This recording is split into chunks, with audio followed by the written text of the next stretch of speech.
Welcome to the Midnight Vigil, the channel where the stars are always right and there really is a monster hiding underneath your bed. Tonight is the first episode in my true crime series, Cemetery Dance, in which I'll walk you through the case discussing the facts and the rough chronological order. Then I'll give my impressions and do a bit of speculating, and finally we'll conclude with a discussion of its legacy. Let's travel back in time to February 2014 and discuss the suicide of Christian Andreacchio. The main character of tonight's drama is Christian Andreacchio, who, by all accounts, had everything going for him. Christian was 21 years old and seemed to have his whole life ahead of him. He was well liked by his peers and family, and his work ethic and capability led to him being well thought of by his co-workers as well. He was described as being full of life and enthusiasm, and was not lacking in ambition either, as he had plans to become the youngest captain at Magnolia Marine, the tugboat transportation company that Christian worked for in the final years of his life. The conflict in Christian's life, according to his parents, came from his choice of romantic partners, which is where Whitley Goodman, his girlfriend, is introduced. Ray, Christian's mother, believed her initially to be a very sweet, cute little blonde girl, and thought that Christian was defensive and protective of Whitley because she had had a troubled childhood. During this time period, both Christian and Whitley were living with his parents, and Ray said that she quickly became concerned about the nature of their relationship. Eventually, this concern boiled over, and Christian's parents told him that she couldn't stay with them anymore. This prompted Christian to seek an apartment of his own, and he and Whitley would move in with Christian's brother Josh. Their relationship continued, life went on, and there's not a whole lot I can add here because there's not a lot of information about how their personal dynamic worked. Christian's parents would later recount a strange interaction between the couple that would end up raising eyebrows when the context of the suicide became known. After an accident on the tugboat in which Christian fell overboard into the water, Whitley would become concerned over what would happen to her in the event of his death. She used a fictional pregnancy as the crutch to try to manipulate Christian into taking a life insurance policy out and naming her as the beneficiary. The catch here, and why this is pretty suspicious, is that she wasn't pregnant. All of this leads into the introduction of the last main character of this story, Dylan Swearingen, one of Christian's friends. The day before Christian committed suicide, he received many phone calls from Dylan detailing how Whitley was driving around town in his BMW, which had been forbidden by Christian previously. Christian told Dylan that he was going to leave his job and come back home so he could recover the vehicle and remove Whitley from his apartment. These conversations were, according to Christian's parents, overheard by several of Christian's co-workers. The Andreacchios allege here that Christian was provoked into coming back home, and that Christian and Whitley had been fighting before he left for work that last time he was in town. Christian managed to get permission from the captain to leave, and Dylan picked him up in New Orleans, where they began the nearly 200-mile journey back to Meridian.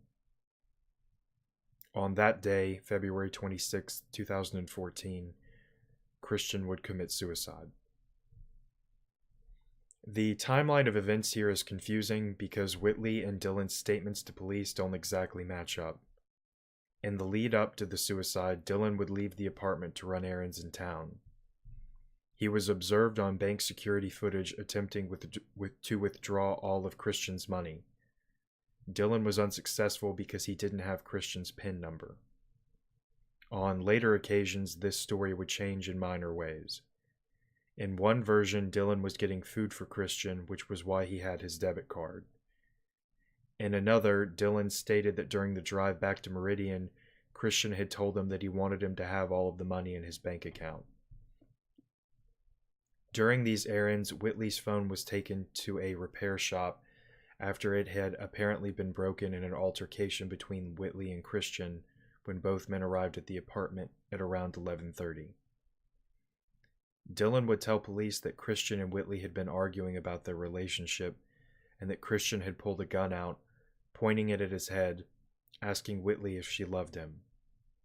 Whitley herself would contradict this story when she stated to police when prompted that she didn't think Christian had ever previously discussed hurting himself.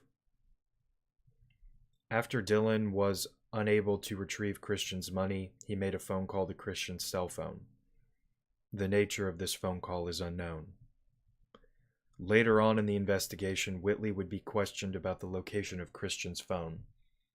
She would state that she didn't know where it was, emphatically denying knowing where it was. Apparently, when police told her that she wouldn't be leaving the station until they knew where it was, she pulled the cell phone out of her purse and handed it over to the police. Dylan got back to the apartment around 4 p.m., where he discovered Whitley sleeping on the couch. He searched the apartment for Christian, eventually locating him slumped over in the upstairs bathtub, dead from an apparent self-inflicted gunshot. Dylan called 911, and according to the Andreacchio family attorney, claimed that there was blood spatter on the stairs leading upstairs. The first officer arrived at the scene at 5:05, and this initial investigation of the scene was finished at 5:43. That's roughly 38 minutes spent on investigating. According to Christian's parents, then Chief of Police of Meridian PD, James Lee, came onto the scene, announced that it was a suicide, and wrapped up the investigation. While he was there, Chief Lee apparently didn't go upstairs to investigate the scene in the bathroom. In a later encounter about a month after Christian's death, Chief Lee would tell Christian's mother that this is a suicide and it will not be investigated as a murder. During the course of this investigation, the police discovered a few interesting things. The positioning of the gun that Christian used to commit suicide was discovered pressed between his left thigh and the edge of the bathtub. The gun was also found to be decocked. Christian is right-handed and shot himself in the right temple. Police also discovered that Whitley and Dylan both had gunpowder residue on their hands. Whitley herself admitted this to police, producing an alibi, and that the previous night she had been shooting guns with friends, namely Matt Miller. Miller seems, at least on the surface, to have a minor role to play here. Christian's family would claim that it was Matt Miller that Christian came back to confront, but I can't confirm this. In a separate interview with Crime Watch Daily, Matt would seem to disprove Whitley's story about shooting guns, claiming that she didn't shoot the pistol when she was with them the night before. Again, we have stories not lining up. Dylan, amazingly enough, doesn't seem to have been questioned by police about why he tested positive for gunshot residue, despite being out of the house in the lead-up to Christian's death. When pressed on why she didn't hear the gunshot, Whitley claimed that she had taken a Xanax the night before and slept through the gunshot. There's a problem with this story, though, because later on, when talking with Matt Miller about how Christian was discovered, Crime Watch Daily discovered that she had told two different versions of this story. Initially, she claimed that she was asleep, heard the gunshot, and then went upstairs and found him. In another version of the story, after a week or so had passed, the story more closely mirrored that told by Dylan. She had been sleeping, and Dylan had come back home and discovered Christian. Another thing about Matt Miller, cell phone records showed that on the afternoon of Christian's death, 7 calls were made between Christian's phone and Matt Miller. Remember that during this time, Whitley claimed she was barred out on Xanax and was sleeping on the couch. Matt Miller would claim that the 7 phone calls were from Whitley using Christian's phone and that he never answered them. How could he then know that Whitley was using Christian's phone if he never spoke to her that afternoon? Miller claims that he would later speak with Whitley after she had been questioned by the police. Frustrated with the lack of development on the case, the Andreacchio family would begin to bring in their own experts to consult and see if any information could be turned up. The forensic pathologist, Dr. Arden, seems to confirm their suspicions about things not adding up in the case. He alleges at least two major inconsistencies with the narrative. One, that the crime scene photos show the bullet hole exiting the wall behind Christian, which isn't consistent with the way he was discovered slumped into the bathtub. If Christian had shot himself in the right side of his head, there would be a bullet hole inside the tub area where the bullet entered his head and exited the tub. 2. Christian had been in a developed state of rigor mortis, and the lividity shown in the autopsy photos seemed to suggest that Christian had to have been kneeling slumped over into the bathtub for a long time for the blood to pool in his body in such a way that it would produce the discoloration seen on Christian's calves. If Dylan had called the police immediately after discovering Christian, how could Christian's body be in a developed state of rigor mortis? The timeline here again doesn't appear to add up. Meridian PD would end up getting a new police chief who was apparently more interested in exploring the possibility of considering and investigating Christian's death as a homicide. It seems the wheels of justice had finally gotten moving, and the conclusion to the case was nearing. Apparently, arrest warrants for Dylan and Whitley were signed by a local judge, both of whom were to be arrested for the murder of Christian. So the curtains are closing, the lights are coming on in the theater, and it's time for us to go home, right? Christian's family was finally going to get the closure they had desperately been after, right? Think again. This case was far from over. So I'm going to give you my impressions and speculations. First of all, one of the things that stood out to me was that Christian had had life insurance at work before, and his previous girlfriend was named as the beneficiary. According to Christian's parents, Whitley didn't like this, and this may have been where she hatched the scheme to get Christian to have a new policy that would benefit her in the event of his death. This is interesting in and of itself because it seems to incriminate Whitley, but to me this illustrates that Christian had already done this before. He's already done this before. Naming his current girlfriend as his beneficiary isn't totally out of character for him. I'm presenting this because I'm trying to maintain a balanced discussion.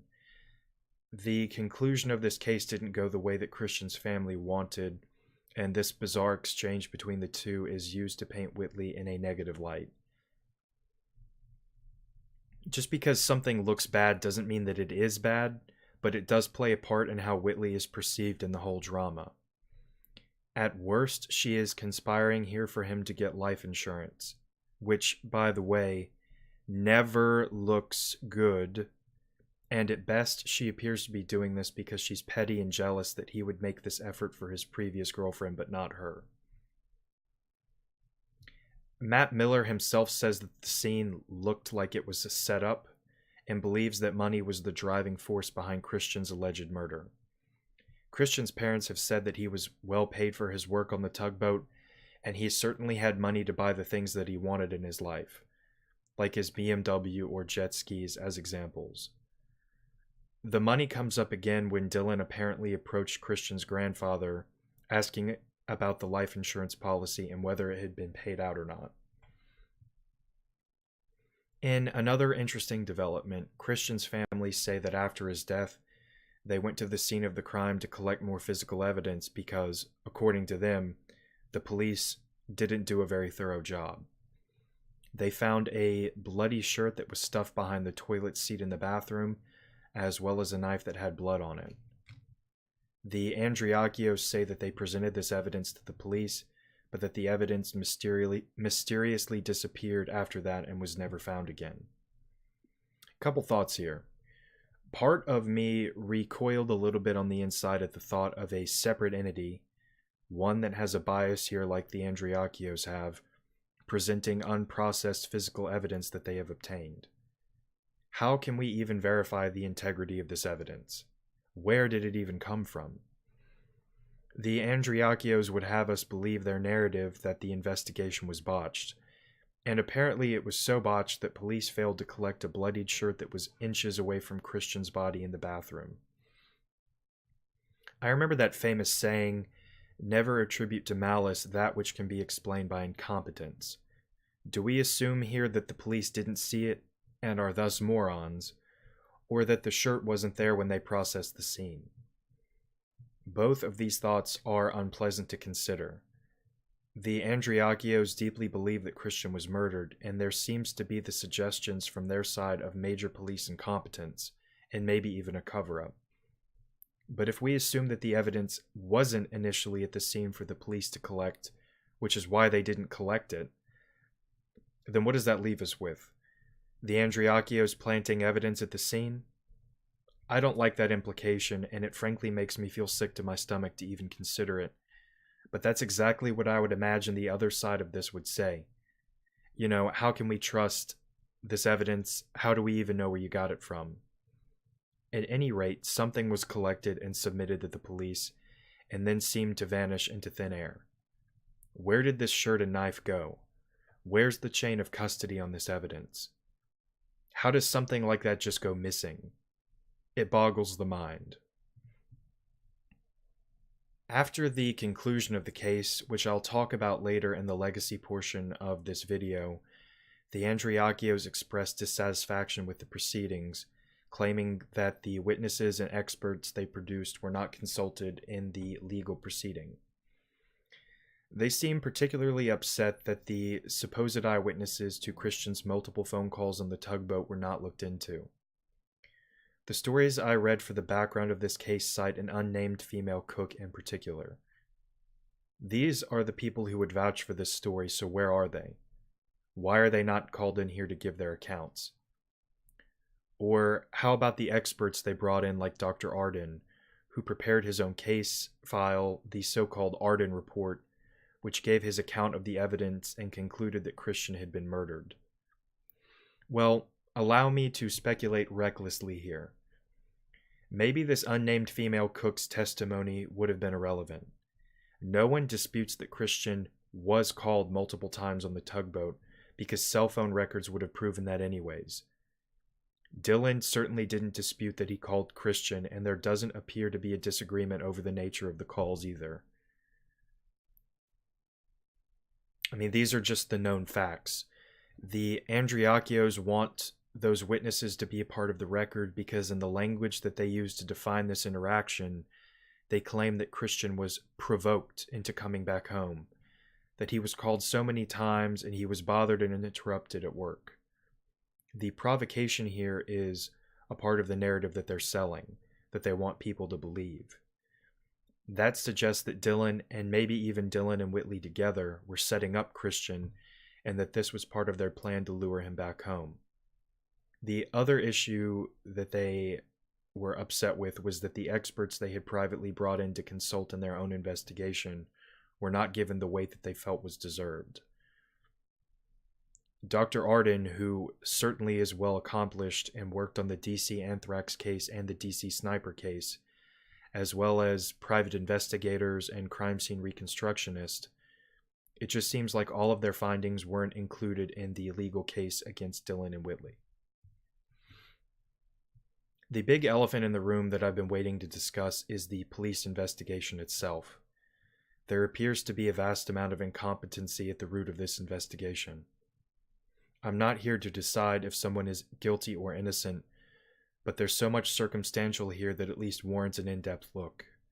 You have the police chief arriving at the scene and declaring it a suicide, even though he apparently didn't even go upstairs himself. How can such a proclamation be made so early, literally within an hour after the first officer has arrived at the scene? Why did the police not question Dylan and Whitley's version of events, which clearly seems inconsistent? Speaking of inconsistencies, let's go into the ones that stood out to me the most. The blood spatter on the stairs. Why would there be blood spatter on the stairs if Christian committed suicide leaning over into the bathtub? What about the gun that was found to be decocked? Christian would not have been able to do that if he had just killed himself. the gun would need to be physically manipulated for that to take place. Why were both of Christian's arms hanging outside of the tub? If he had committed suicide, wouldn't they fall into the tub and not out of it? Why did the police seem to accept both Whitley and Dylan's version of the events when they clearly don't seem to add up? Why did the police not ask Dylan why he had gunshot residue on his hands? Why did the police not seem bothered by the fact that Dylan didn't know Christian's PIN number? This is essential to using a debit card, so the idea that Christian wouldn't tell him is unusual. Whitley's alibi for the gunshot residue has a few holes in it as well. Matt Miller states that she didn't fire the gun, but when the Andreacchio's private eye, who questioned Matt's cousin, claims that she did shoot the gun the night before. So who's telling the truth here? A lot of this seems to scream incompetency, doesn't it? These are serious questions that I don't have answers to, and they don't paint the Meridian Police Department in a very flattering way. These are basic questions that I'm staggered weren't considered or answered because they seem fundamental to the investigation, fundamental to understanding what really happened to Christian. The Andreacchios didn't really waste time after things didn't go their way in firing shots at pretty much everyone involved. They questioned the Meridian police, wondering if they had messed up any other cases and people just didn't know about them because they weren't making a big enough deal or fuss about it. And they also questioned the competency of the Attorney General's office and how things were handled. The Attorney General, to their credit, responded to this, saying that the grand jury received information that encompassed investigations by multiple agencies, including our office, the family's investigator, the Mississippi Bureau of Investigation, and the Meridian Police Department. So this is just another contradiction here, isn't it? Who's telling the truth and what really went on behind the scenes here? Some final speculations before I move on to the conclusion. Whitley has a Twitter account that stopped being active about a year before the death of Christian, and amusingly, people are still tweeting to her about the case. And out of the numerous tweets that are on that account, at least 3 of them stood out to me as being semi-relevant. There's one where Dylan appears in a photo where he is referenced as being one of their best friends. The other 2 involve Christian. One has a picture of him wearing a silly hat, which seems to back up the background on the story that said he was a young man full of personality and life. And the other is a screenshot of a text message conversation between him and Whitley. He says that he's got everything packed up and is about to hit the road, seemingly going back to work. Whitley asks him why. He responds, "To make us some money." She says why again, "So we can have a good time when I come back." She says why again, "So we can be happy and able to do other stuff." Again, this is barely relevant to the discussion here tonight, but I thought it was interesting enough to mention. Money seems tied to happiness in their relationship. Dylan does have a Twitter account, and it is protected, which means that I wasn't able to get a good look at it and see if there was anything good in there. He has almost 27,000 tweets, so I'm sure there's got to be something relevant in those tweets. Final note here. When I was Googling all of the main characters in tonight's drama, I got the usual stuff about the case, but something interesting came up when I Googled Dylan's full name. There's a brief article on the Meridian Star from November 5th, 2015, and it mentions a Dylan E. Swearingen, age 22, who was charged with DUI, other substance, whatever that means, as well as careless driving and possession of oxycodone. Now, I can't tell you 100% if this is the same Dylan Swearingen we've been talking about in this case, but when I did a background check on Dylan, the home address is the same address of this Dylan E. Swearingen that's listed in this article. So I'm going to assume that it is him.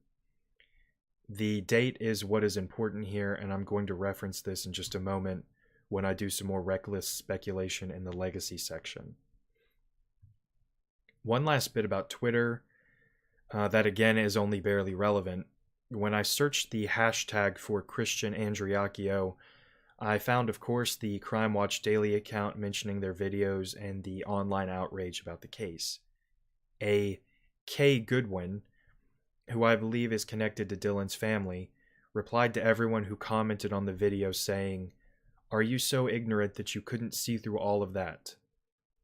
I'm going to attempt to reach out to her and ask her what she means by this, because I'm trying with this to be as fair to both sides as possible.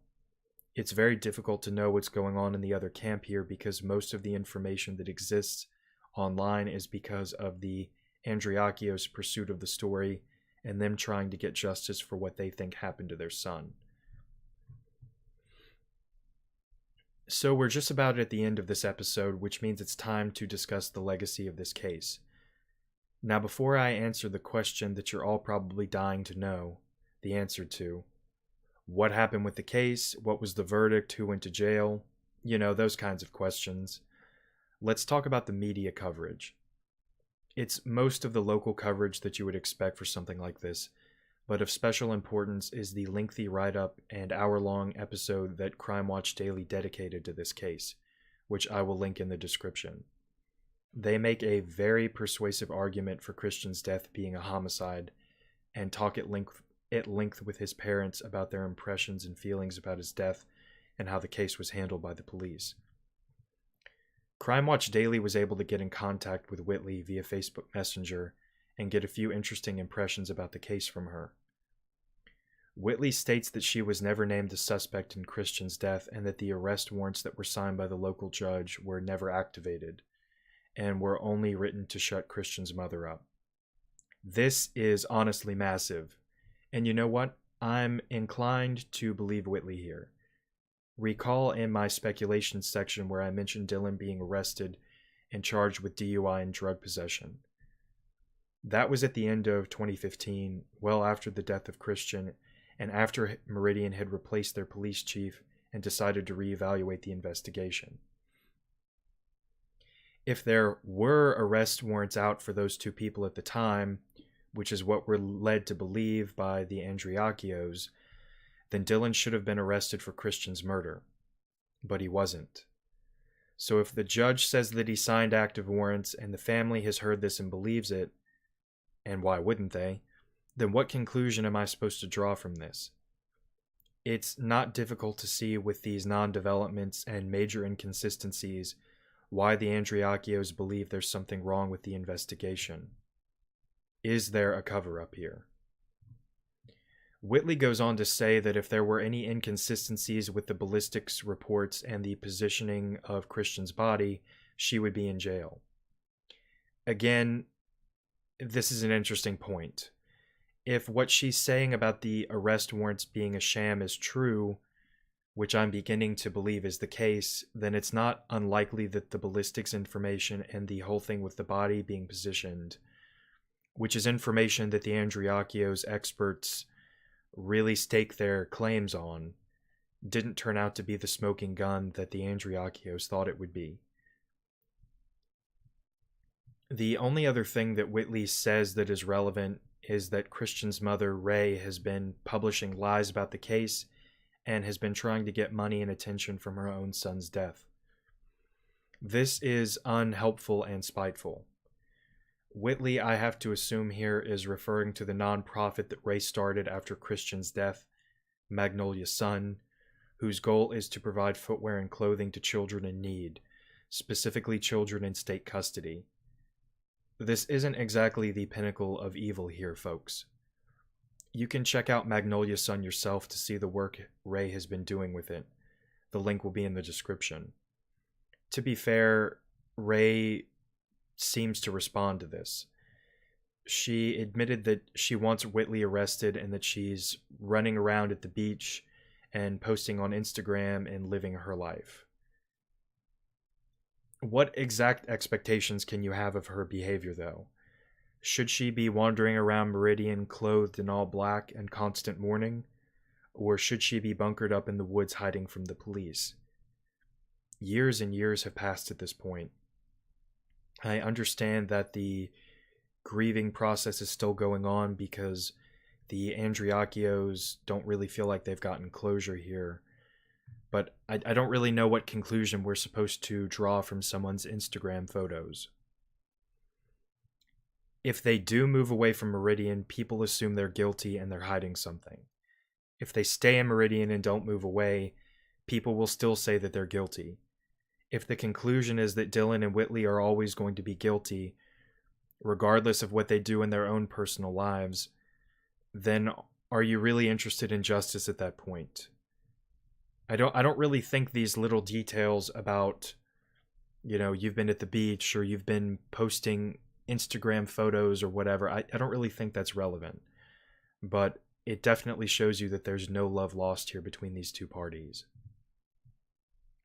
The last thing that I want to say about the Crime Watch Daily story about Christian's death is that Whitley says that the information they're presenting is one-sided and false, and that she knows Ray is involved in trying to drum up a juicy story. What's frustrating is that this does appear to be a one-sided story, because neither Dylan or Whitley have spoken out about the case or have come forward to share their side of what has happened. They've maintained their story about Christian committing suicide, and that's pretty much the extent of what we can find out from their perspective about the whole thing. Maybe in the long run it was wise not to open their mouths and speak out against the Andreacchios publicly. But from reading dozens and dozens of comments all over social media and on the stories that chronicled this case, I cannot find a single comment that seems to side with either Whitley or Dylan. Public perception seems to be that they're guilty. In the unlikely event that either of these people hear this episode, please come out and talk to someone. Someone like me. I don't have anything at stake in this case, and I don't have anything to prove. I'm really just interested in finding out what happened that night. I don't have a narrative that I'm getting behind, and I don't have my own stake in anything that happens. I honestly just want to know what happened. All of this leads us to the final conclusion about this story, which I have desperately been trying not to spoil, and this is actually a pretty recent development. The Attorney General's office tried the case, and a grand jury chose not to indict either Whitley and Dylan in the death of Christian. I'm really struggling to understand this because there's that long-standing joke that the district attorney could get a ham sandwich indicted if they wanted to. It's a joke, but it makes a good point. Apparently, the evidence that they presented wasn't even worth the second look, wasn't even worth going to trial to determine innocence or guilt. Was the evidence improperly collected and the state couldn't prove anything or didn't have a convincing narrative? To those that believe that this was some sort of inside job or cover-up, some sort of miscarriage of justice, this is your moment of vindication. If the investigation was so poorly conducted, then I suppose this could only ever be the conclusion that that case would reach. If you have faulty methods and a faulty evidence, the system will give you a faulty result. In a case full of contradictions and a mountain of circumstantial evidence piled onto circumstantial evidence, what conclusions can we really draw here? Is this justice? Has anyone involved achieved any sense of closure? Do you feel like this is over? Because I feel certain that this isn't the last we're going to hear from all of this. I feel like something wrong and improper happened with the investigation. Do I feel like Whitley and Dylan killed Christian? They had motive, which was the money, and they had means and opportunity since they were the last people with Christian before he died. Their explanations seem to be inconsistent, and they don't exactly provide a sense of satisfaction. But does that make them killers, though?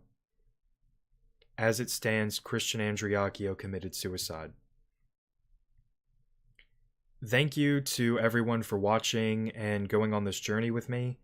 I myself am torn on this one. I've done this entire episode and I'm not sure really what I think about it all. Feel free to let me know in the comments what your impressions are. If you like this video and want to see more, feel free to subscribe. And you can also check me out on Twitter @MidnightVigil. Thanks everyone, and I'll see you next time on Cemetery Dance.